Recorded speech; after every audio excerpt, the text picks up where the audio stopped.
తెలంగాణలో తొలి విడత రుణమాఫీ నిధులు విడుదల చేశారు. కానీ ఎన్నో చిక్కులు తెచ్చిపెట్టింది. చాలా మంది రుణమాఫీ కావడం లేదంటూ బ్యాంకుల దగ్గరికి వెళ్ళినప్పుడు నేపథ్యంలో వారికి కొత్త సమస్యలు ఉత్పన్నమవుతున్నాయి. ఇప్పుడు అదే సమస్య గురించి చెప్పబోతున్నా. అంతకు ముందుగా రుణమాఫీ పథకం మీకు వర్తించిందా? 1,00,000 రూపాయల రుణమాఫీ అంటూ రాష్ట్ర ప్రభుత్వం ప్రవేశపెట్టింది. దాంట్లో మీకు వర్తించిందా? అసలు రుణమాఫీపై మీ అభిప్రాయం ఏంటి? రాష్ట్ర ప్రభుత్వానికి ఏదైనా సలహా సూచన చేయాలనుకుంటున్నారా? మీ అభిప్రాయాన్ని కామెంట్లో తెలియజేసే ప్రయత్నం చేయండి. ఎస్, ఎటువంటి చిక్కులు తలెత్తుతున్నాయి, ఎటువంటి సమస్యలు తలెత్తున్నాయి మీకు చెప్పే ప్రయత్నం చేస్తా. అసలు ఎటువంటి చిక్కులు అంటే 3 సంవత్సరాలు కనుక రైతులు రుణాలు తీసుకొని 3 సంవత్సరాల వరకు ఎటువంటి పర్ఫామ్ చేయకపోతే వడ్డీ కట్టడమా, అసలు చెల్లించడమా ఎటువంటిది కనుక చేయకపోతే అటువంటి సమయాల్లో దాన్ని నాన్ పర్ఫార్మింగ్ అసెట్గా ఆ అకౌంట్ను మారుస్తూ ఉంటారు బ్యాంక్ అధికారులు. అయితే గతంలో 2 సార్లు రుణమాఫీ జరిగినప్పుడు, అది కేసీఆర్ సమయంలో 2014 ప్రభుత్వం ఏర్పాటైనాక, 2018లో ఏర్పాటైనాక 2 సార్లు రుణమాఫీ జరిగినప్పుడు ఆ రుణమాఫీలో ఎటువంటి నాన్ పర్ఫార్మింగ్ అసెట్స్ అనే అంశం తెర మీదకి రాలేదు. అందరికీ రుణమాఫీని వర్తించేలాగా కేసీఆర్ సర్కార్ నిర్ణయం తీసుకుంది. కానీ రేవంత్ రెడ్డి ఇప్పుడు 1,00,000 రూపాయల వరకు రుణమాఫీ చేస్తున్నట్టుగా ప్రకటించారు, నిధులు విడుదల చేశారు. కొంతమందికి అది లబ్ధి జరగబోతోంది. సుమారుగా 17,50,000 కుటుంబాలకి లబ్ధి జరగబోతున్నట్టుగా వారు చెప్పినప్పటికీ ఈ రుణమాఫీ కోసం ఇంకా సుమారుగా 6 నుంచి 10 లక్షల మంది ఎదురు చూస్తున్న పరిస్థితి కనబడుతోంది. అయితే 2018నే వాళ్ళు టార్గెట్గా పెట్టుకున్నారు. 2018 డిసెంబర్ 12 నుంచి అంటూ కూడా వారు చెప్పే ప్రయత్నం చేశారు. ఈ నేపథ్యంలో వారి ప్రభుత్వం ఏర్పాటైనప్పటి నుంచి, అంటే తెలంగాణ రాష్ట్ర ప్రభుత్వం డిసెంబర్ 12 నుంచి వారి ప్రభుత్వం ఏర్పాటయ్యేంత వరకు కూడా ఆ మధ్య కాలంలో తీసుకున్నటువంటి రుణాలను మాఫీ చేసే విధంగా తెలంగాణ రాష్ట్ర ప్రభుత్వం నిర్ణయం తీసుకుంది. అయితే ఈ మధ్య కాలంలో కాకుండా అంతకంటే మునిపే తీసుకున్న వారి సంఖ్య 10 లక్షల అకౌంట్లు ఉన్నాయట. ఈ 10 లక్షల అకౌంట్లలో 6 లక్షల అకౌంట్లు మొండి బకాయిలుగా మారి వారందరికీ కూడా ఎన్పిఏ, అంటే ఈ అకౌంట్లో ఎటువంటి ట్రాన్సాక్షన్స్ చేయరాదు, అకౌంట్లో మొత్తం పూర్తిగా లాక్ అయినట్టుగానే. ఎన్పిఏ అంటే నాన్ పర్ఫార్మింగ్ అసెట్, అంటే మీ అకౌంట్లు లాక్ అయిపోయాయని చిన్న సమాధానం చెప్తారు బ్యాంక్ మేనేజర్లు, బ్యాంక్ అధికారులు. దాని ద్వారా అర్థం ఏంటంటే మీరు 3 సంవత్సరాలుగా ఎటువంటి బకాయిలు కానీ, ఎటువంటి దానికి సంబంధించి వడ్డీ కానీ, అసలు కానీ కట్టకపోవడమే. ఇప్పుడు ఇదే సమస్యగా మారింది. గతంలో ఎన్పిఏ అనే సిస్టమ్ లేదు రుణమాఫీ విషయంలో, కానీ ఇప్పుడు ఎన్పిఏ అమలు చేస్తున్నారు. దీనిపై వ్యవసాయ అధికారులు ఏం చెప్తారో చూడాల్సిన అవసరం అయితే కనబడుతోంది. ఇక రుణమాఫీ కోసం బ్యాంకులకు వెళ్ళిన ఈ రైతులకి ఇదొక బిగ్ షాక్గా కనబడుతోంది. వాళ్ళు 3 ఏళ్లుగా వడ్డీలు చెల్లించలేరు కాబట్టి మీకు ఇది వర్తించదన్నట్టుగా బ్యాంక్ అధికారులు చెప్తున్నటువంటి ఆ మాటకి పెద్ద ఎత్తున అందరూ కూడా షాక్ గురవుతున్నారు. సుమారుగా ఇటువంటి అకౌంట్లలో 4,748 కోట్ల మేర అప్పులున్నట్టుగా అధికారులు చెప్తున్నారు. దీనికి సంబంధించి మా ప్రతినిధి రమేష్ అందిస్తారు మరింత సమాచారం. రమేష్, ఎంత మేరకు ఎన్పిఏలు ఉన్నాయి? ఎన్పిఏల వల్ల రైతులు ఎటువంటి సమస్యలు ఎదుర్కొంటున్నారు? బ్యాంక్ అధికారులు ఎటువంటి సమాధానం చెప్తున్నారు? ఎన్పిఏ అకౌంట్ ప్రధానంగా ఎన్పిఏ అంటే నాన్ పర్ఫార్మింగ్ అసెట్స్. వరుసగా 3 సంవత్సరాల పాటు ఏదైనా రెన్యువల్ చేసుకోకపోవడం కానీ, కొత్తగా రుణాలు తీసుకోకపోవడం కానీ అకౌంట్ వాడనట్లయితే దాన్ని ఎన్పిఏగా ప్రకటిస్తారు. ఈ విధంగా గతంలో కూడా ఆ రుణమాఫీ జరిగినప్పుడు కూడా చూడడం జరిగింది. ఎన్పిఏకి సంబంధం లేకుండానే ఏదైతే 1,00,000 లోపు రుణమాఫీ జరిగిందో అప్పుడు రుణమాఫీ అయినటువంటి పరిస్థితి ఉంది. కానీ ఇప్పుడు చాలా వరకు రైతులు బ్యాంకులకు వెళ్తున్నారు. తాము 1,00,000 రుణమాఫీ ఉన్నప్పటికీ కూడా మా పేర్లు రాలేదని కూడా వెళ్ళి వారి అకౌంట్ చెక్ చేసుకున్నట్లయితే చాలా వరకు ఎన్పిఏ అకౌంట్లుగా ఉన్నటువంటి పరిస్థితి కనిపించింది. గతంలో రేవంత్ రెడ్డి చాలా స్పష్టంగా కూడా చెప్పడం జరిగింది. 2018 డిసెంబర్ 12 నుంచి 2023 కూడా కట్ ఆఫ్ తేదీగా పెట్టుకోవడం జరిగింది. ఆ పరిధిలోనే రుణాలు మాఫీ అవుతాయని చెప్పినప్పటికీ కూడా చాలా వరకు రైతుల్లో కూడా ఇంకా గందరగోళం ఉన్నటువంటి పరిస్థితి ఉంది. చాలా వరకు ఈ జాబితాలో ఉన్నటువంటి పరిస్థితి కనిపిస్తుంది. మొత్తం ఈ ఎన్పిఏ అకౌంట్ అనేది చూసినట్లయితే మొత్తం 10 లక్షల మంది వరకు కూడా రైతులు ఉన్నారు. అందులో 6.91 లక్షల మంది కూడా ఖాతాదారులు ఉన్నటువంటి పరిస్థితి అయితే కనిపిస్తుందని చెప్పవచ్చు. 2018 డిసెంబర్ 12 కంటే ముందు తీసుకున్న అకౌంట్ల వారిని ఎన్పిఏలుగా చేశారు, లేదంటే ఆ తర్వాత తీసుకున్న వారిని? వారిని ఎన్పిఏలు అని చెప్తున్నారు. కానీ ఎన్పిఏ అంటే ఖచ్చితంగా 3 ఏళ్ల పరిధి వరకు కూడా వారు ఇన్స్టాల్మెంట్స్ కానీ రెన్యువల్ చేసుకొని వారిని ఎన్పిఏగా పరిగణిస్తారు. అయితే 2018 నుంచి కటాఫ్ గా, డిసెంబర్ నుంచి కటాఫ్ గా చూసుకున్నా ఇప్పటి వరకు 2023 అంటే 5 సంవత్సరాల వరకు పరిధి ఉంటుంది. సీఎం చెప్పినటువంటి ప్రకారం 5 సంవత్సరాల పరిధి ఉంటుంది. కానీ వరుసగా 3 ఇయర్స్ ఈ విధంగా రెన్యువల్ కానీ, అదేవిధంగా అప్పు కానీ తీసుకోబట్టే చాలా వరకు ఎన్పిఏ ఖాతాలు ఉన్నాయి. కానీ ఇప్పుడు రుణమాఫీ చాలా క్లియర్ గా 2018 డిసెంబర్ ఈసారి చెప్పినప్పటికీ కూడా ఆ రైతులకు రుణమాఫీ చాలా వరకు కానటువంటి పరిస్థితి కనిపిస్తుంది. దీనికి కారణం సిస్టమ్ జనరేట్ కానటువంటి పరిస్థితి కనిపిస్తుంది. ఎందుకంటే వీరు ఆ వరుసగా 3 సంవత్సరాల వరకు కూడా ఖాతాని యూజ్ చేయకపోవడం, రెన్యువల్ చేసుకోకపోవడం కానీ, అప్పు కట్టకపోవడం కానీ ఇలాంటి ఖాతాలే చాలా వరకు కనిపిస్తున్నటువంటి పరిస్థితి కనిపిస్తుంది. అధికారులకు ఇందులో స్పష్టత మాత్రం కొరవడైందని చెప్పవచ్చు. ఇప్పటికే రాష్ట్ర వ్యాప్తంగా మొత్తం 11.5 లక్షల మంది కూడా 7,000 కోట్ల రుణం కూడా లక్షలోపు రుణం ఉన్న వారికి కూడా ఆ రుణాలను మంజూరు చేసినటువంటి పరిస్థితి కనిపిస్తుంది. కానీ ఈ ఎన్పిఏ అకౌంట్ లో కూడా చాలా గందరగోళం ఉన్నటువంటి పరిస్థితి కనిపిస్తుంది. రమేష్, ప్రభుత్వం గైడ్ లైన్స్ కూడా విడుదల చేసింది రాష్ట్రాల్లో ఉన్నటువంటి రుణమాఫీకి సంబంధించిన విషయాల్లో. ఈ రుణమాఫీకి సంబంధించిన గైడ్ లైన్స్ లో ఎక్కడైనా ఎన్పిఏ అనే అంశం పొందుపరిచి ఉందా? అధికారులు ఏం చెప్తున్నారు? ఎన్పిఏకి వర్తించదనే అంశం ఎక్కడ కూడా పొందుపరచడం బహుశా చేసినటువంటి 2018కి అంటే ముందు కూడా ఎన్పిఏ అకౌంట్ లో ఉన్నది మాత్రం వాళ్ళు వర్తించదని చెప్తున్నారు. కానీ 2018 తర్వాత కూడా ఏంటంటే వరుసగా 3 సంవత్సరాలంటే ఆ 2019, 20, 2021 తర్వాత రుణం తీసుకొని వరుసగా ఆ 3 ఏళ్ల పరిధి వరకు కూడా తీసుకొని వారిని కూడా ఎన్పిఏ అకౌంట్ల పరిధిలో ఉన్నాయి. వారికి కూడా రుణమాఫీ జరగనటువంటి పరిస్థితి. కానీ ప్రభుత్వం చెప్తున్నటువంటి ప్రకారం 2018 డిసెంబర్ అని చాలా క్లియర్ గా చెప్పారు. కాబట్టి ఆ లోపు రుణాలు తీసుకున్న వారిని కూడా ఈ విధంగా ఎన్పిఏ అకౌంట్ లో ఉండడం కూడా చాలా గందరగోళమైనటువంటి పరిస్థితి అని చెప్పవచ్చు. బ్యాంకర్లకు కూడా అధికారులు స్పష్టత ఇస్తున్నారు. ఆ ఎన్పిఏలు ఉన్నప్పటికీ కూడా ఏదైతే ప్రభుత్వం కట్ ఆఫ్ తేదీ చెప్పిందో ఆ కట్ ఆఫ్ తేదీలో ఖచ్చితంగా రుణమాఫీ చేయాలని కూడా చెప్తున్నప్పటికీ కూడా చాలా వరకు మాత్రం రైతుల్లో వరుసగా 3 సంవత్సరాల వరకు వారు రెన్యువల్ చేసుకుని వారు అప్పు కట్టనటువంటి వారి ఖాతాలన్నీ కూడా ఎన్పిఏ నాన్ పెండింగ్ అసెట్స్ లో ఉండిపోవడం పట్ల కూడా వారికి ఆ అమౌంట్ పడినటువంటి పరిస్థితి కూడా ఉంది. రుణమాఫీ జరగనటువంటి పరిస్థితి కూడా ఉన్నట్లు కూడా తెలుస్తుంది. కానీ గతంలో ఏదైతే 2018కి మంది చూసామో మొత్తం 10 లక్షల మంది రైతులు కూడా ఉన్నారు. అయితే దాంట్లో 6,91,000 మంది రైతుల ఖాతాలు కూడా ఈ విధంగా ఎన్పిఏ అకౌంట్లకు పోయినాయి. దానికే పూర్తిగా 4,748 కోట్ల మేర అప్పులు ఉన్నాయి. అంటే ఇప్పుడు ప్రకటించినట్లయితే రుణమాఫీ లక్షలోపు రుణమాఫీ ప్రకటిస్తే 7,000 కోట్లు రుణం ఎలా మంజూరు చేశారో గతంలో ఎన్పిఏ అకౌంట్లకే కేవలం 4,748 కోట్లు ఉన్నటువంటి పరిస్థితి. గతంలో రుణమాఫీ జరిగినప్పుడు ఎన్పిఏ అకౌంట్లకు సంబంధం లేకుండానే రుణమాఫీ జరిగినటువంటి పరిస్థితి. ఇప్పుడు జరగకపోవడానికి కారణం కూడా ఎందుకంటే వరుసగా ఈ విధంగా రుణమాఫీ ప్రభుత్వం అధికారులకు వచ్చినాక చాలా వరకు చేస్తున్నారు. రైతులంతా కూడా ఈ విధంగా రుణమాఫీ జరుగుతుందని చాలా వరకు రెన్యువల్ చేసుకోకపోవడం, అప్పు కట్టలేకపోతున్నారు. కాబట్టి ఖచ్చితంగా ఈ ఎన్పిఐ గైడ్ లైన్స్ వినియోగించుకోవాలి. అలాగే రైతులు ఆ రుణాలు తిరిగి చెల్లిస్తారనే కోణంలో కూడా ఆలోచన చేస్తున్నటువంటి పరిస్థితి అయితే కనపడుతుందని చెప్పవచ్చు. మనం రైట్ రమేష్. సో మొత్తం మీద ఎన్పిఏ నాన్ పర్ఫార్మింగ్ అసెట్స్, ఎందుకు నాన్ పర్ఫార్మింగ్ అసెట్స్ గా అంటే ఒక మాటలో అర్థమయ్యే రీతిలో చెప్పాలంటే మీ అకౌంట్ లాక్ పడిందని. ఎందుకు లాక్ వేస్తారనంటే 3 సంవత్సరాలు కనుక మీరు రుణం తీసుకున్నప్పటి నుంచి 3 సంవత్సరాల లోపు కనుక వడ్డీ కానీ అసలు కానీ ఏది కూడా అది కట్టకపోకుండా ఆ రకంగానే ఉంచేస్తే కనుక అది నాన్ పర్ఫార్మింగ్ అసెట్స్గా పడిపోతుంది, మొండి బకాయిగా పరిగణలోకి తీసుకుంటారు. ఈ నేపథ్యంలోనే అయితే ఈ రుణమాఫీకి సంబంధించిన అంశం తెరమీరికి వచ్చిందో రుణమాఫీకి సంబంధించిన అంశాల్లో నాన్ పర్ఫార్మింగ్ అసెట్స్గా ఉన్నటువంటి ఆ అకౌంట్లకి రుణమాఫీ వర్తించదు అన్నట్టుగా బ్యాంక్ అధికారులు సమాధానం చెప్తున్నారట.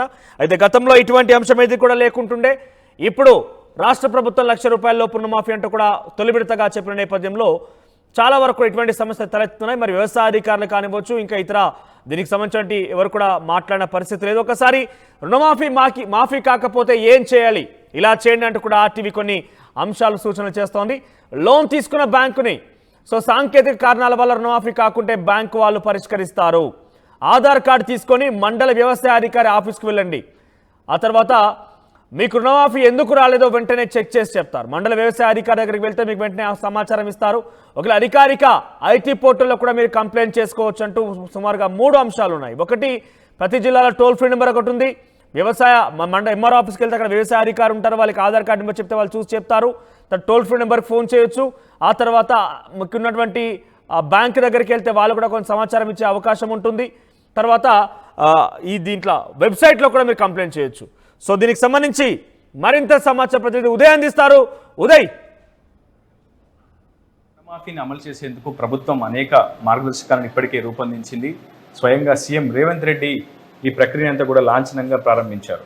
రైతులంతా కూడా సంతోషాన్ని వ్యక్తం చేస్తున్నారు. ఇది చాలా అతిపెద్ద ఊరటనే చెప్పుకోవాలి రైతాంగానికి. నిజానికి ఎంతో కాలంగా అప్పుల ఊబిలో సంక్షోభంలో కూరుకుపోయిన రైతాంగం అంతా కూడా ప్రస్తుతం సంబరాల్లో మునిగి తేలుతున్నటువంటి పరిస్థితి కనిపిస్తుంది. మనం ప్రస్తుతం విజువల్స్ లో కూడా చూడొచ్చు. ఆ సంబంధించిన ఆ టీం అంతా కూడా పూర్తిగా దాంట్లో నిమగ్నమై ఉన్నారు, ఏర్పాట్లు చేస్తూ ఉన్నారు. ఎన్ఐసి అంటే నేషనల్ ఇన్ఫర్మేటిక్ సెంటర్ నుంచి అటు ప్రభుత్వానికి సంబంధించినటువంటి డేటా, రైతు రుణమాఫీ డేటా, బ్యాంకులు ఇచ్చినటువంటి డేటాను పూర్తిగా అనుసంధానం చేసుకుంటూ లబ్ధిదారుల ఎంపిక ప్రక్రియను ముందుకు తీసుకెళ్లే ప్రయత్నం చేస్తున్నారు. ఒక ఖమ్మం జిల్లాలోనే 57,000 పైచిలకు మంది లక్షలోపు ఉన్న రుణం తీసుకున్నటువంటి రైతాంగాన్ని అందరికీ కూడా ఇప్పటికే ప్రభుత్వం రుణమాఫీ చేసి ఉంది. సో రాష్ట్ర వ్యాప్తంగా కూడా దాదాపు 11 లక్షల రైతు అకౌంట్లలో సుమారు 7,000 కోట్ల రూపాయల నిధులను ప్రభుత్వం ఇప్పటికే జమ చేసి ఉంది. ఇది చాలా పెద్ద వ్యయం, అతిపెద్ద భారీ వ్యయాన్ని ప్రభుత్వం అదనపు భారమైనప్పటికీ చాలా స్పష్టంగా రైతులకు కొంత ఊరట కలిగించాలి, రైతులను అప్పుల ఊబి నుంచి బయటికి తీసుకురావాలన్న ఒక బృహత్తరమైనటువంటి లక్ష్యంతో ప్రభుత్వం ఈ దిశగా అడుగులైతే వేసిందని చెప్పుకోవాలి. ప్రస్తుతం కొంతమంది రైతాంగం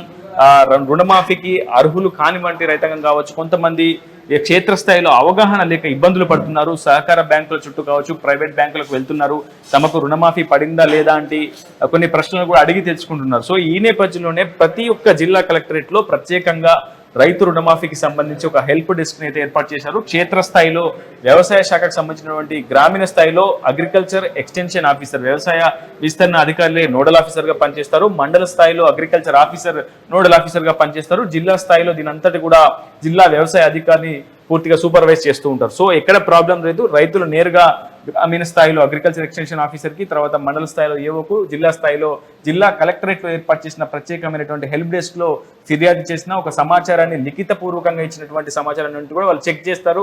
ఆధార్ కార్డు ప్రామాణికంగా మొత్తం డేటా అంతా కూడా వెరిఫై చేస్తారు. ఎందుకు రుణమాఫీలో లబ్ధిదారుల జాబితాలో ఎందుకు పేరు చేరలేదు అనేది పూర్తిగా వాళ్ళు 30 రోజుల్లో సమస్యకు పరిష్కరణ కూడా చూపిస్తారు. సో మనకు అందుబాటులో వ్యవసాయ అధికారి, జిల్లా అధికారి విజయ నిర్మల్ గారు ఉన్నారు. అసలు మొత్తం ప్రాసెస్ ఏ విధంగా జరుగుతుంది, ఎంతమంది టీం దీనికోసం అరేంజ్ చేశారని తెలుసుకునే ప్రయత్నం చేద్దాం. మేడం నమస్కారం, welcome to RTV.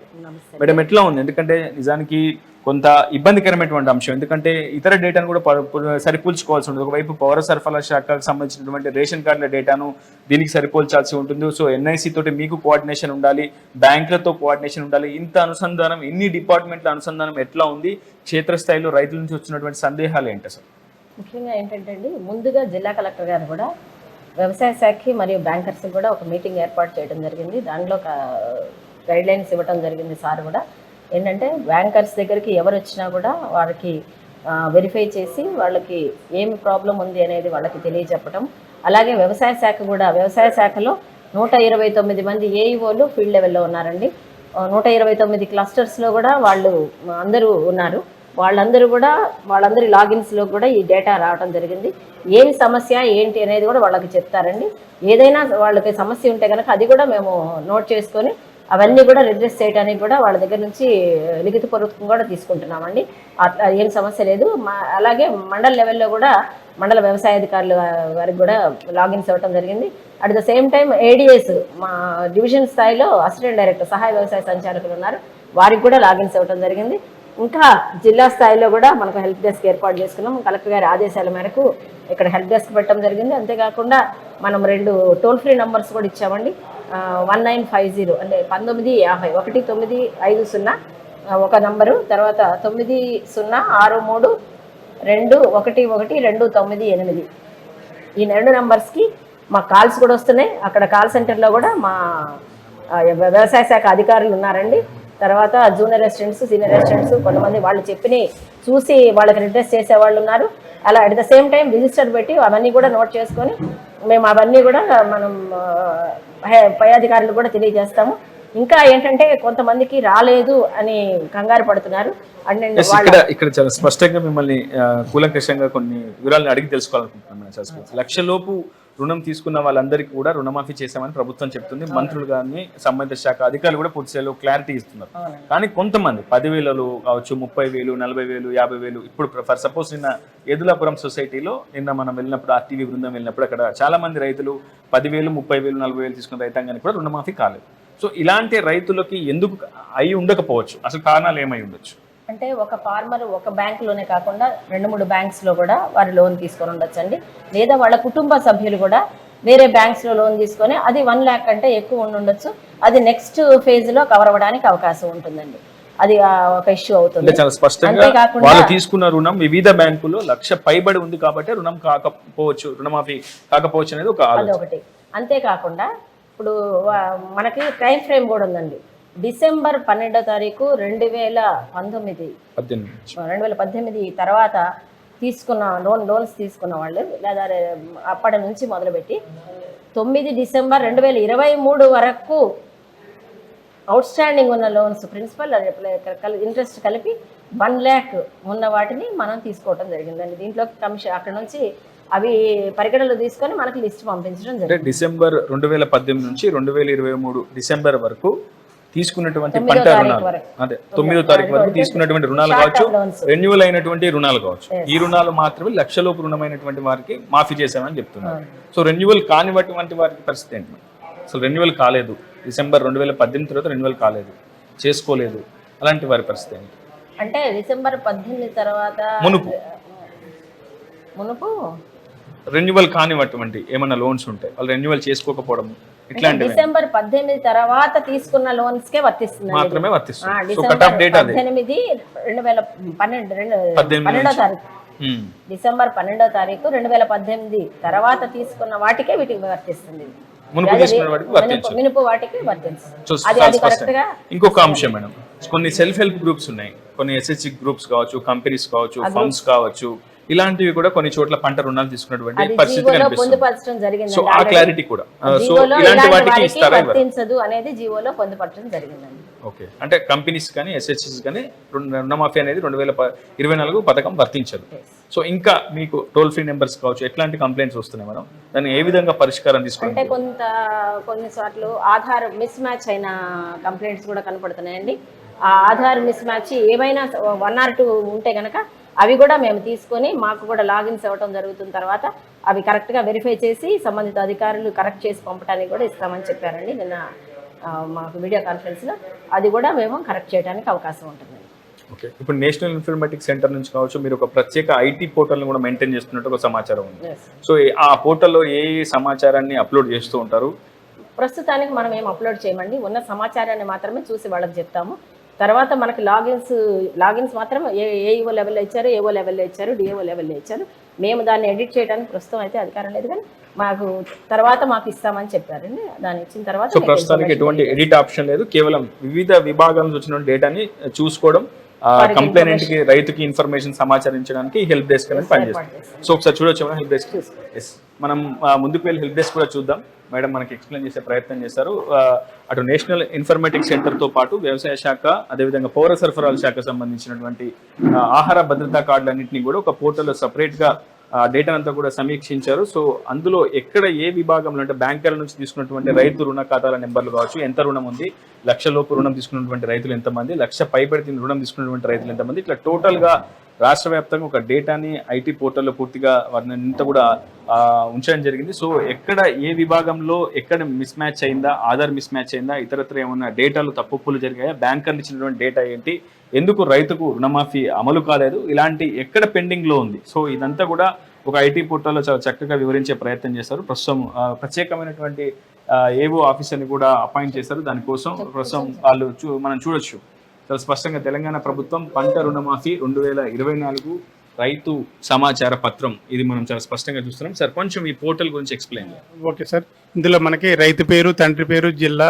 Aadhaar number, cell number మంచిగా రైతు సమాచార పత్రం పీడిఎఫ్లో డౌన్లోడ్ అవుతుంది సార్. ఇది ఇందులో మనకి మెయిన్ ఎర్రర్స్ ఒక 4 ఎర్రర్స్ బాగా కనపడుతున్నాయి సార్. అంటే 1,00,000 లోపు రుణాలు ఉన్న వాళ్ళకి ఆల్రెడీ లిమిటెడ్ కనపడుతుంది సార్. నెక్స్ట్ 1,00,000 నుండి 1,50,000 వారికి 2B ప్రాసెస్డ్, 1,99,000 వరకు 2B ప్రాసెస్డ్ కనపడుతుంది సార్. నెక్స్ట్ కొన్ని కుటుంబ సభ్యులు రేషన్ కార్డు లేని వాళ్ళకి కుటుంబ సభ్యుల నిర్ధారణ కావాల్సి ఉన్నది, కుటుంబ సభ్యుల నిర్ధారణ కావాల్సి ఉన్నదని కొన్ని కనపడుతున్నాయి సార్ ఎర్రర్స్. మేడం మీరు కొంచెం ఎక్స్ప్లెయిన్ చేయండి, మీరు టోటల్ డీటెయిల్స్ ఏంటంటే అండి, ఇప్పుడు మనం ఒకటి ఇక్కడ చూస్తున్నాము, అది 1 lakh పైన ఉంది కుటుంబ సభ్యులకు కలిపి. కాబట్టి కుటుంబ సభ్యులది మళ్ళీ 1 lakh పైన, కాబట్టి వాళ్ళది 1 lakh లోపు వాటిలో వాడికి ప్రాసెస్ నెక్స్ట్ ఫేజ్ లో ప్రాసెస్ అవుతుంది, ఎందుకంటే 2B ప్రాసెస్ అని వస్తుంది. మనం చాలా స్పష్టంగా ఇక్కడ మీకు క్లారిటీ ఇచ్చే ప్రయత్నం చేస్తున్నాను. ఒక కుటుంబం అంటే రేషన్ కార్డు ఆధారితంగా రైతు కుటుంబాన్ని గుర్తిస్తుంది ప్రభుత్వం. గుర్తించిన వాళ్ళలో ఎంతమంది రుణాలు తీసుకున్నారు, ఆ రుణాలు మొత్తం వ్యయం 1,00,000 పైబడి ఉంటే వాళ్ళకి సెకండ్ ఫేజ్లో వస్తుంది. ఆ 1,50,000 పైబడినంత వరకు వస్తుంది. తర్వాత థర్డ్ ఫేజ్లో మళ్ళీ 2 lakhs వరకు ఉన్నటువంటి లిమిట్ని అంతా కూడా విడతల వారీగా ప్రభుత్వం ఈ రుణమాఫీని వర్తింపజేస్తుంది. కాబట్టి కొంతమంది రైతాంగానికి ఫస్ట్ ఫేజ్లో ఇంప్లిమెంట్ కాలేదు, వాళ్ళ ఎలిజిబిలిటీ లేదు. సో ఖచ్చితంగా వాళ్ళందరికీ కూడా దశల వారీగా వస్తుందని చెప్తుంది. టు బి ప్రాసెస్డ్ అని ప్రస్తుతం ఆ వెబ్సైట్లో అయితే మనకి చాలా స్పష్టంగా కనిపిస్తుంది. రైతులు ఎటువంటి సందేహాలున్నా నివృత్తి చేసేందుకు నేరుగా జిల్లా కలెక్టరేట్లకు రావాలి. అక్కడ హెల్ప్ డెస్క్ ఉంటుంది. అక్కడ సంబంధిత శాఖ, వ్యవసాయ శాఖ అధికారులు నిరంతరం ఆ పనిలో నిమగ్నమై ఉంటారు. ఎవరికి ఏ సలహా కావాలన్నా, సందేహాలు కావాలన్నా పూర్తి స్థాయిలో నివృత్తి చేస్తారు. మరీ దూరం రాలేకపోతే మీ క్షేత్రస్థాయిలో ఉన్నటువంటి ఏఈఓలకు, ఏఓలకు మీరు ఫిర్యాదు చేసినా, సమాచారం కావాలని కోరినా అక్కడ ఉన్నటువంటి వ్యవసాయ యంత్రాంగం అంతా కూడా మీకోసం పూర్తిగా 24 గంటలు పనిచేస్తున్నారు. ప్రస్తుతం జిల్లా కలెక్టర్ ముజిమల్ ఖాన్తో పాటు వ్యవసాయ శాఖ మంత్రి తుమ్మల నాగేశ్వరరావు ప్రత్యేకంగా ఖమ్మం జిల్లాపై కూడా దృష్టి సారించారు. కాబట్టి ఎక్కడ ఎటువంటి ఇబ్బందులు లేకుండా పూర్తి స్థాయిలో అధికారులంతా కూడా ఈ సంబంధించినటువంటి సమాచారాన్ని ఎప్పుడు అందుబాటులో ఉంచేందుకు ప్రయత్నం అయితే చేస్తున్నారు. మేడం, ఇంకా ఎటువంటి సందేహాలు వస్తున్నాయి పోర్టల్? వ్యవసాయ శాఖ తరఫున మనం ఏంటంటే రైతు సోదరులు ఎవరు కూడా కంగారు పడొద్దండి. మీకు ఖమ్మం జిల్లా దాకా, హెడ్ క్వార్టర్ దాకా రావాల్సిన అవసరం లేదు. వాళ్ళకి ఇదే సమాచారాన్ని సేమ్ మేము ఇక్కడైతే ఏదైతే సమాచారం ఇస్తున్నామో ఆ సమాచారం మీకు సంబంధిత గ్రామాల్లోనే మీ వ్యవసాయ విస్తరణాధికారులు ఉంటారు, వాళ్ళు అందిస్తారు. అంతేకాకుండా మండలాల్లో వ్యవసాయ అధికారులు ఉంటారు, డివిజన్ లెవెల్లో ఏడీఎస్ ఉంటారు. కాబట్టి దయచేసి వాళ్ళ దగ్గరికి వెళ్ళి మీరు ఇన్ఫర్మేషన్ కనుక్కోవచ్చు. మీకు ఏదైనా సమస్య ఉంటే వాళ్ళకి లిఖితపూర్వకంగా తెలియజేయచ్చు. మీ గ్రీవెన్సెస్ అన్నీ కూడా మేము పై అధికారులకు పంపించి దాటిని తప్పనిసరిగా నివృత్తి చేయడానికి తప్పనిసరిగా ప్రయత్నిస్తామండి. అంటే కొంతమందికి ఎవరికైనా రాలేదని అంటే కుటుంబ సభ్యుల వివరాలని వాళ్ళు జోడించుకోవడానికి సమయం పడితే అది నెక్స్ట్ ఫేజ్లో తప్పనిసరిగా వాళ్ళకి. ఇంకొక అంశం ఇక్కడ, ఫర్ సపోజ్ పంట రుణంతో పాటు సంబంధిత రైతు గోల్డ్ లోన్ తీసుకుంటే, బంగారంపై రుణం తీసుకొని ఉంటే అట్లా సిచ్యువేషన్ అటువంటి వాటిని ఇంకా మాకు నిర్ధారించలేదండి. అవి నిర్ధారణ వచ్చిన తర్వాత మేము తెలియజేస్తాం. మొత్తంగా దశల వారీగా రైతు రుణమాఫీని అమలు చేస్తామని ప్రభుత్వం చెప్తోంది. సో అందులో భాగంగా వ్యవసాయ శాఖ అధికారుల నేతృత్వంలో పూర్తిగా హెల్ప్ డెస్క్ ఏర్పాటు చేశారు. 1950 టోల్ ఫ్రీ నెంబర్తో పాటు 9063211298 నెంబర్కి ఫోన్ చేసి మీరు మీ ఫిర్యాదును కూడా అందులో పొందుపరచవచ్చు. అధికారులకు అడిగి తెలుసుకోవచ్చు ఏ సమాచారం కావాలన్నా. క్షేత్రస్థాయిలోనే మీరు సమస్యను పరిష్కరించుకోవడానికి సులువుగా ఏఓలు అందుబాటులో ఉంటారు. కాబట్టి ఆ దిశగా ముందస్తుగా ఎక్కువ ప్రాధాన్యత ఇవ్వండి. ఆ తర్వాత జిల్లా కలెక్టర్లకి వచ్చి అక్కడ గ్రీవెన్స్లో పరిష్కారం కోసం, సమస్య పరిష్కారం కోసం ప్రయత్నం అయితే చేయండి. మొత్తం ఏదేమైనప్పటికీ అన్ని సమస్యలు పరిష్కారం అవుతే ఖచ్చితంగా రైతు రుణమాఫీ పథకాన్ని అందరికీ, అర్హులైన లబ్ధులందరికీ కూడా అమలు చేస్తామని చెప్పి ప్రభుత్వం చెప్తుంది. ఇదే వీడియో నరేంద్రతో reporter Uday, RTV, Khammam collector.